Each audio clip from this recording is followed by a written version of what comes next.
Welcome to Jesse's Drone Adventures, everybody. We are starting off today's adventures on a trail in southern Utah. And trust me when I say I have a bunch of cool things planned for you guys to see today, so let's keep it moving. I recently found an interesting photo of a certain something on Google, and once I saw it, I could not ignore it. I had to make the drive up here and see it with my own eyes. And if you're wondering what I'm looking for, I'm not going to spoil it, but it's kind of in regards to, or in relation to, a video I shot a couple weeks ago regarding old classic cars. That's your hint.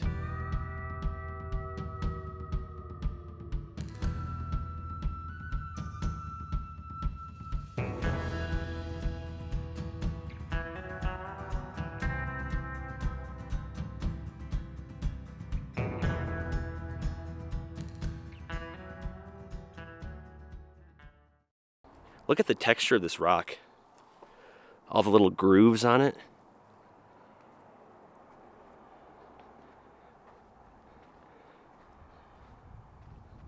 One thing I never get tired of seeing in the state of Utah is the abundance of orange/red rock. It's like a magnet to your eyes, and whether you're driving down the road or hiking through a canyon, it's always a blessing to see. All right, this is looking promising. This is kind of what the photo looked like that I found online. I couldn't have asked for a better day to be out here. This was a relatively short hike, and it seemed like as soon as I got started, I was pretty much there.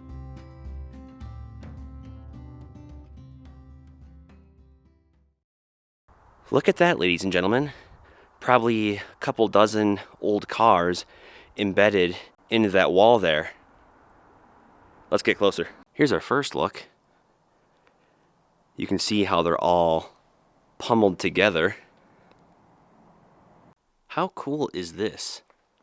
It feels like I've been on a kick recently of finding clusters of old cars out in the desert. I found this one on an Instagram post, I don't know, a few weeks ago, and they didn't post the location, but my investigative skills when it comes to finding stuff like this is getting better.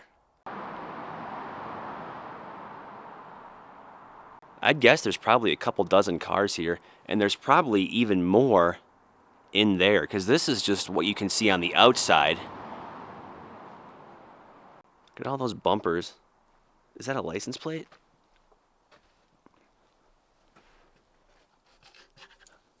I don't think so. Oh, hey. Interesting. Wonder what that was used for. Oh, there's another one. I wonder if those weren't anchors to help support the cars and rocks. That one still has the headlights in it. Kind of half tempted to climb up to that top one there and see what's in there. And you know, I just might. I don't think these cars are going anywhere anytime soon.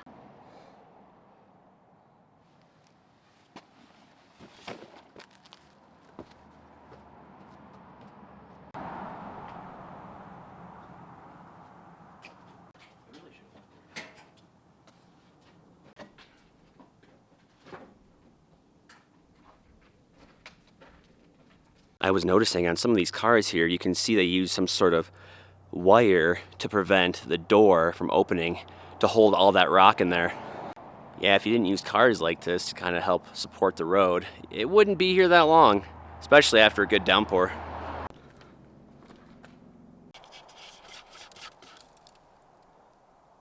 I was trying to find what the mileage was, but I think it's over there. I don't want to put my hand through that because that's glass. Air conditioning, flasher, window, lights. I had to.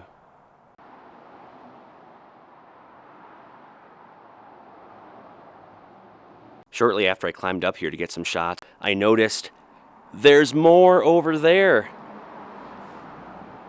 I don't know if I want to go climb up there and check those out. I mean, it's probably safe, but I might just use the drone for that instead. A popular question that I always get in the comments and on Instagram is, how do you find these places? Like, what do you use? What websites? What tools do you use? And honestly, I don't find them. They find me. Plymouth.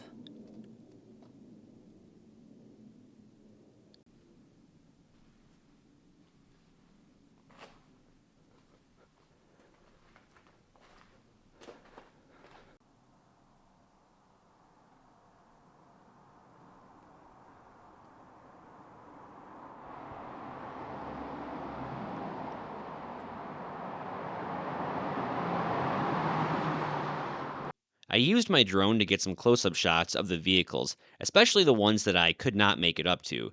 And to be super clear to anyone that's watching this and is baffled by the sight, this is actually normal.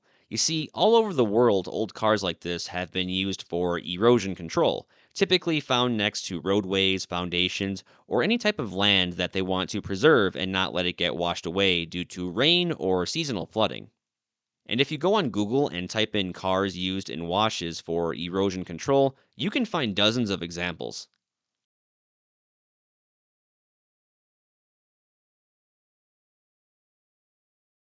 If you guys thought that was pretty cool, dang, that sun is warming up now. Don't wander too far from your screen because in a few minutes we have another find that is very similar to that we will be exploring here. The area I was hiking in was absolutely gorgeous. Once I got back to my car, I felt obligated to get my drone out and explore the top of the canyons and some of the many alcoves that I had spotted on my way out here. Utah is filled with hundreds of ancient ruin sites, and you never know what's right around the corner. Is this thing on?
Just as I was getting started with this hike today, I ran into another couple that was leaving. They were also from Phoenix, Arizona, and they were telling me that they were out here for the same reason that I was, which was to see that cluster of cars. And they also told me that some of their friends told them that there are petroglyphs out here. Now, they didn't find them, and neither did I, but I can tell you this, we have not seen the last of this canyon. I definitely want to come back here again and explore the rest of that slot canyon and see what else is back there. I would have done that today, but I have so many other things planned to see. I don't want to shorthand you guys on those places to look for something that I'm not 100% certain where they're at. So we'll be back.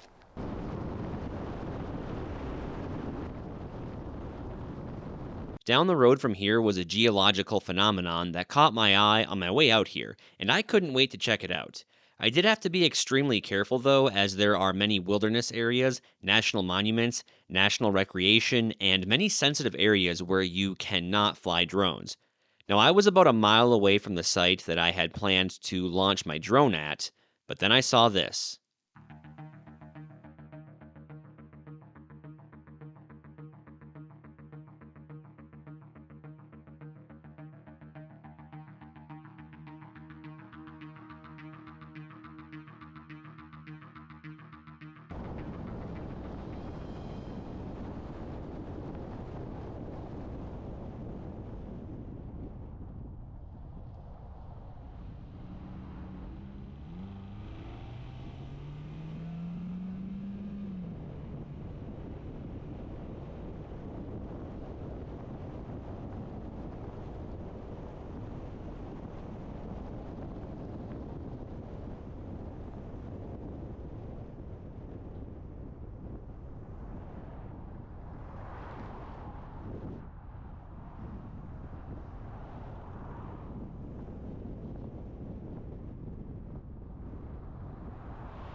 To give you guys a little insight on what happened back there, I wasn't there that long. By the time I already got there, there was a gentleman that was already on the horn with 911. He didn't know exactly where this was, so I told him the name of the trailhead, and that was really, really helpful.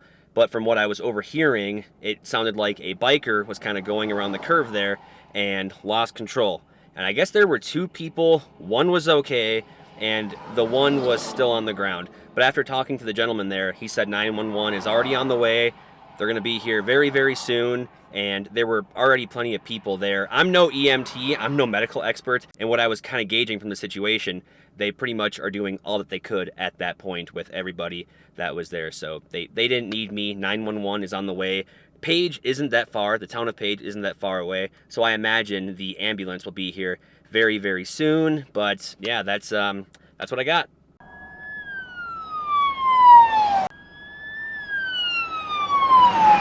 Shortly after I pulled over, I spotted some dramatic vistas in the distance, and here's what they look like up close.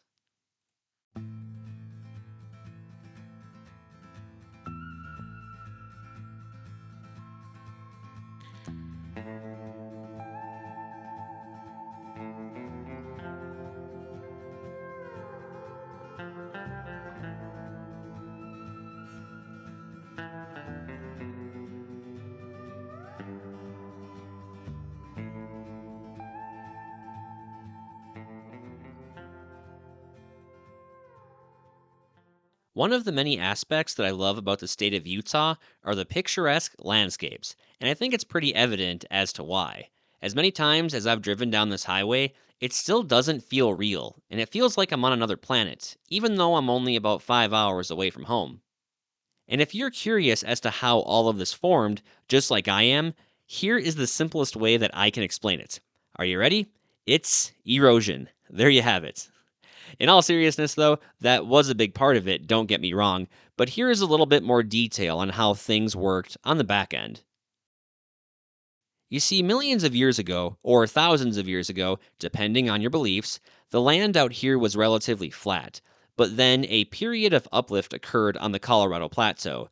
And for those of you who don't know what the Colorado Plateau is, it is simply an elevated region in the southwest centered around the Four Corners area, and it is home to some of the most breathtaking buttes, mesas, vistas, plateaus, streams, canyons, and so much more.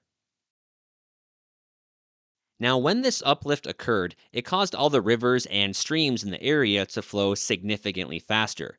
Still running their course, the rivers began to cut into the area, creating new streams in all different directions and completely reshaping the land.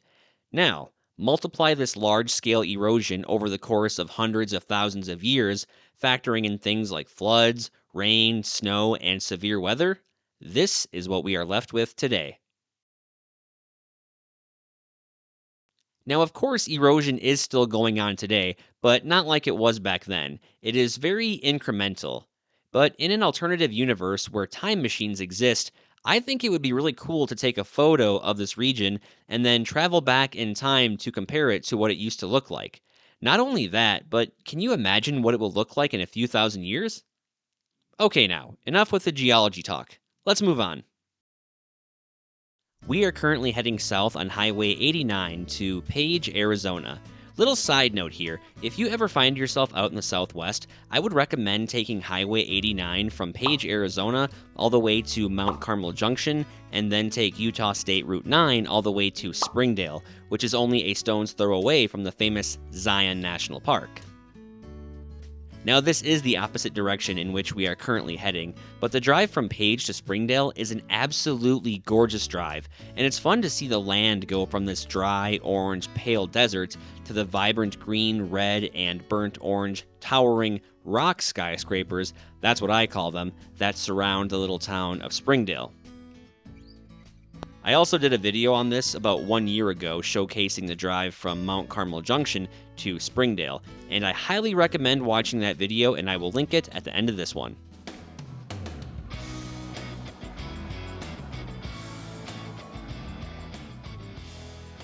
Before I hiked down to my next canyon discovery, I couldn't resist stopping in at the iconic Glen Canyon Dam. Now, it's not quite as big as Hoover Dam, but she's still a sight to see.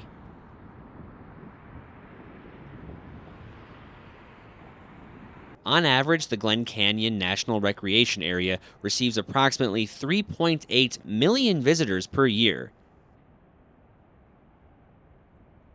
It is a little tough to get a good wide shot of the dam with the camera because of the fence, but they do have these little cutouts where you can put your hands through and get a decent shot without the obstruction of the fence. Just don't drop your phone or your camera, because if you do, you ain't getting it back. Glen Canyon Dam impounds the Colorado River, which creates Lake Powell, the second largest reservoir in the United States, with Lake Mead being number one. Construction on the dam began in 1956 and was completed in 1966. It stands at 710 feet tall with a length of 1,560 feet. If you do find yourself coming here, just know that parking at the Visitor Center is 100% free, and of course, you can take a stroll across the bridge in front of the dam where you can get both north and south facing views of the canyon.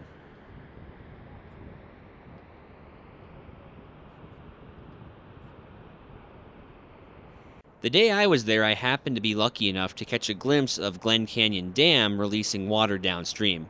They do this every once in a while for a variety of reasons.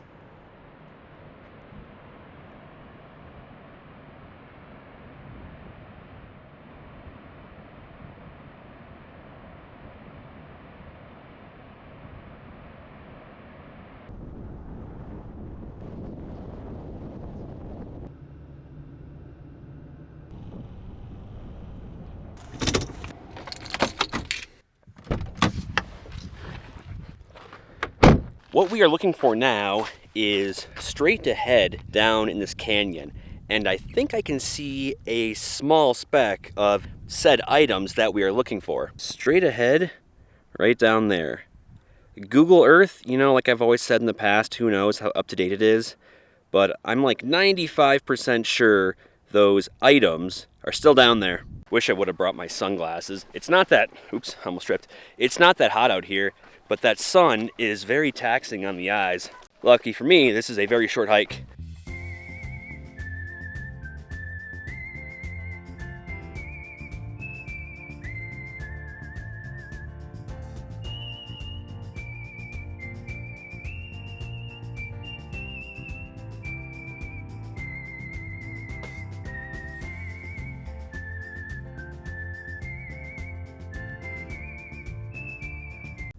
What is up with all this broken glass? Do people just come out here and get their rocks off by smashing glass bottles? Oh, this is totally it. I can see them, I can see them. The question is, will we be able to get down in the canyon? Well, would you look at that? Cars sticking out of the canyon walls. I'll tell you guys a little bit about them, or as much as I do know about them, as we continue on with the adventure here. There's some more over here. Wow, look at all this. Hard to tell if all of this is cars. It's just sheet metal, steel. There has got to be a way to get down there, and mark my words, we will find a way down there, one way or another. If we can't climb down right here, it looks like we'll be able to get down over there. The census on the internet, at least the blog posts that I've been seeing, everyone seems to call this place Car Canyon.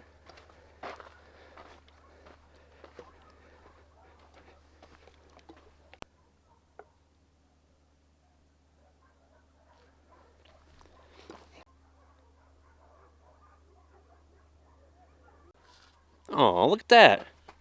Beautiful little flower.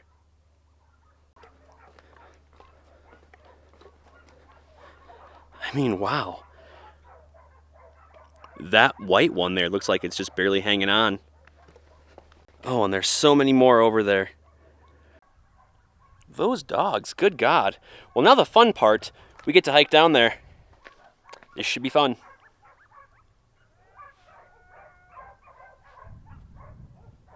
If you're thinking to yourself, why and how does something like this happen? Well, I'm right there with you. This isn't just a couple of deserted cars down in a canyon. All over the state of Arizona and Utah, you can find old abandoned vehicles in valleys, canyons, in ditches, outside of abandoned buildings, and in remote parts of the desert. But specifically here, we are talking a cluster of dozens and dozens of old rusted vehicles. And my first thought was, Is this just a random dumping ground for cars and trash? Or were they rounded up and strategically placed here?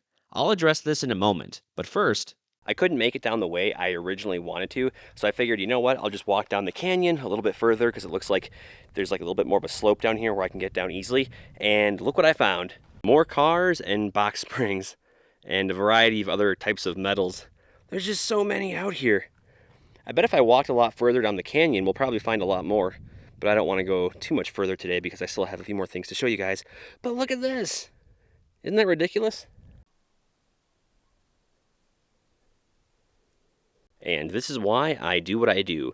Whether it's on foot with my camera or with a drone, you never know what you're going to find in these canyons. They always seem to hold so many secrets. Made it down, oh Jesus, made it down into the canyon. There are lizards everywhere. Wasn't that difficult of a hike down, but it was very technical. All right. Ooh, this looks cool. I did check the weather before I came down here to make sure that we weren't going to get hit with any surprise flash floods, because that would not be good. this next part was a little sketchy. The silt was very soft, and I was sinking in maybe an inch or two with every step. You never know how deep these washes are. Some of them may look dry on top, but underneath the surface, they can be very mucky. Therefore, I proceeded with caution.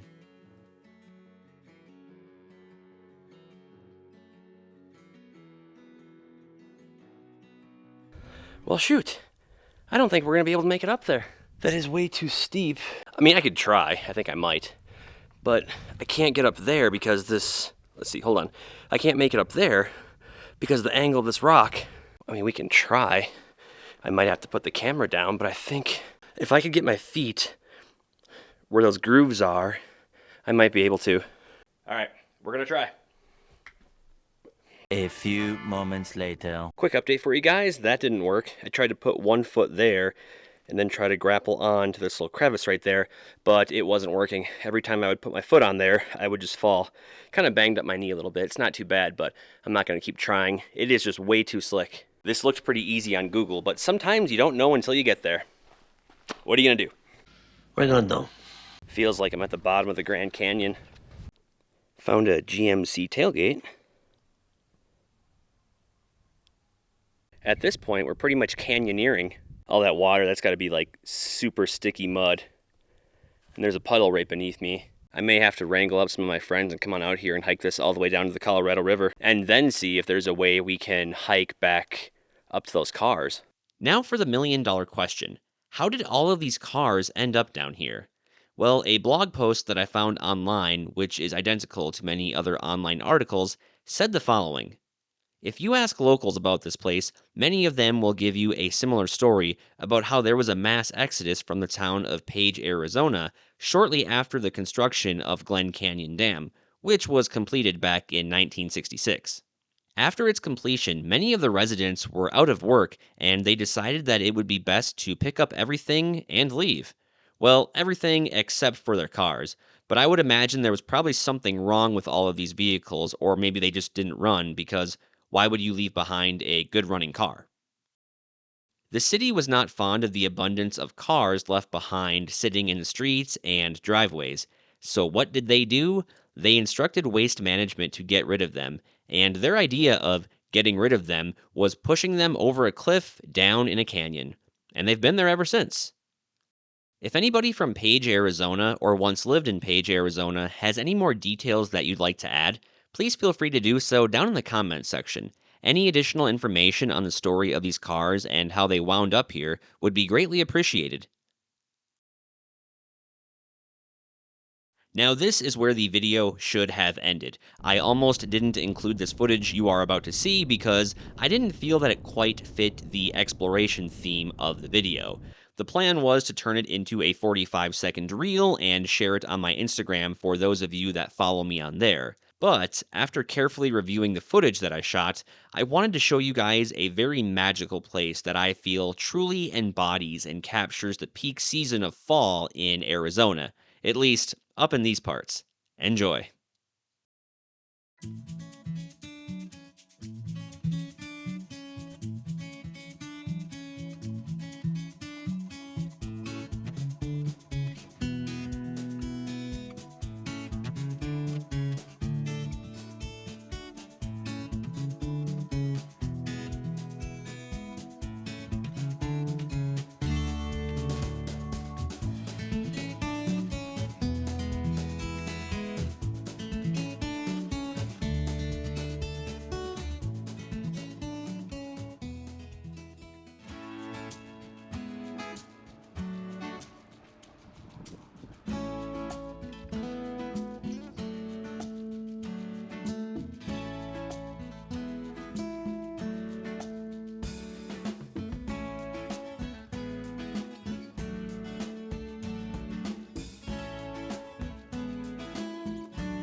Aspen Corner is located within the San Francisco Peaks, northwest of Flagstaff, Arizona.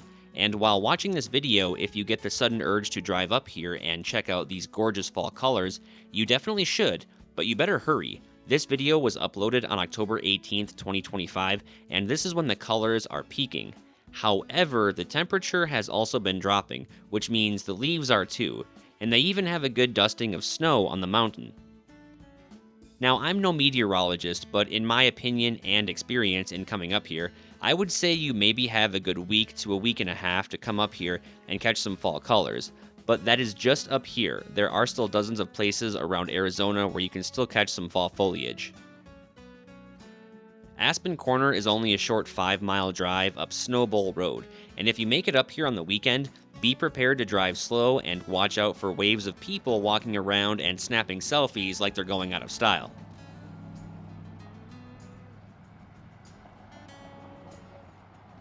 It's a very popular place, and people travel from all over the state to get a glimpse of this fantastic fall foliage. And on a side note, also be prepared to be stopped in the middle of the road by college chicks wearing fall attire and drinking pumpkin spice lattes while their boyfriends sit in their cars, regretting the decision to come up here. You know the type. Make sure you click the video in the upper left-hand corner to watch the video I made going to Zion National Park. And if you do want to see more desert exploration videos just like this one, click the playlist in the upper right.